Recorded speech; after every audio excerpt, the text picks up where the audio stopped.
那么本期呢，接着上次咱们讲的雷法啊，具体讲一下关于雷法的修炼概述。本期呢，同样做一个简单的概述啊，并不是一个非常详细的修炼方法，各位可通过自己的想法去印证。同时呢，在这篇中呢，文言文内容呢，我并不能去做一个翻译，因为每一个人感受和理解是不同的，需要各位自行去印证。那么接下来咱们正常开始咱们的雷法修炼篇。雷法修炼的第一个阶段呢，是雷法内功的内练功法。雷法内功就是所谓的内练，也是雷法中的一个术语，指的是以内丹修炼为本，通过存想、运气、祈福、咒诀、步罡等等法术，以召合神将、测异雷霆的方法。雷法吸收内丹学说，企图通过内气运行夺造化之秘，把握雷霆枢机。所以说呢，对内功的修炼呢极为重视。各派的雷法行持方法呢，都列入了内功和内练的方法，而其方法呢，是多以从内丹中吸收而来。所以说呢，大关呢与一般的内丹修炼步骤的基本相同，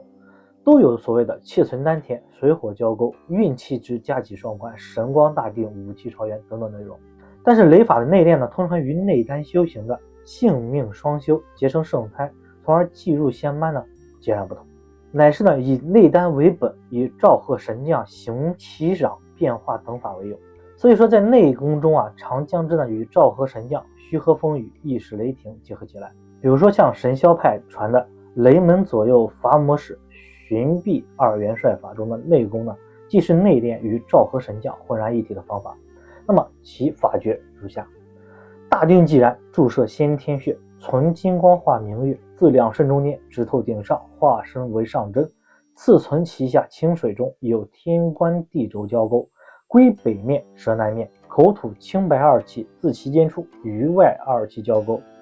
西来咽下先天穴，分入两肾左青右白之气，于中间黄气合，至其间呢黄庭凝聚，次运心火下降，炼此聚气，微光可畏。成紫金丹，运颊背上透过重楼，将置顶以鼻引清气，从鼻根直提上冲，存二神成红黑二气，分左右出，于天门地户降出二降合，而成金光中立，呼合为内丹，送入元穴大定。如舒服时呢，但闪目七座，念金光咒一次，纯神为上针，闪目提出二降，存外降，降合而行。这便是呢在法海遗书中呢对于雷法修行的基础功法的一个简单的概述。各位呢可以自行去测试，那么相信各位一定会有自己深刻的见解。那么下一个阶段呢，便是修行所谓的天罡运转。而所谓的天罡运转呢，便是通过自身呢与周天星斗相呼应，感悟天地。那么天罡呢，原来就是指的北斗七星中的一星，而这里呢泛指的是北斗七星。雷法呢认为天罡汉运造化，雷霆的起伏出没呢皆受其制约。人体中呢又有内天罡，运之呢可以天象相互感应，也就是所谓的天人感应，那么从而呢可以照翳雷霆。那么在道法会元中呢，玄珠歌中有说法，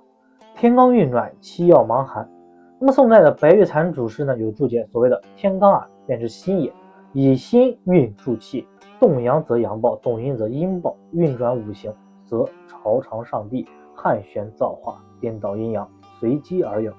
那么七曜者呢，在天北斗也，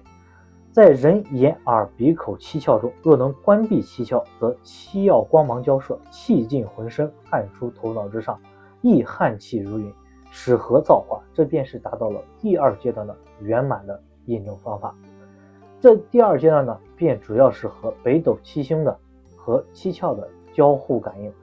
那么第二阶段修行圆满以后呢，便到了第三阶段，这就是雷法内功修行到一定方向后呢，开始走雷霆断体、五雷传促这一方向。那么五雷传促呢，也被称为传促五雷，或者说五雷传声。那么指的是五雷法的内功修炼到达武气朝元的境界之后呢，雷法吸收内丹学说呢，将五雷呢分属于五脏，五脏之气呢传促汇聚于一，方能达到大道，掌握五雷的妙用。那么在元代的张锡贤的道法宗旨图演义中有说法，锡贤曰：武气朝元，一尘不染，能清能静，是曰无漏。肝为东魂之木，肺为西魄之金，心为南神之火，肾是北京之水，脾主中宫之土。是以圣人眼不视而魂归于肝，耳不闻精在于肾，舌不生而神在于心，鼻不香而魄在于肺，四肢不动而意在于脾，故曰传错五雷。那么玉书曰东方坐雷在肝宫，南方火雷在心宫，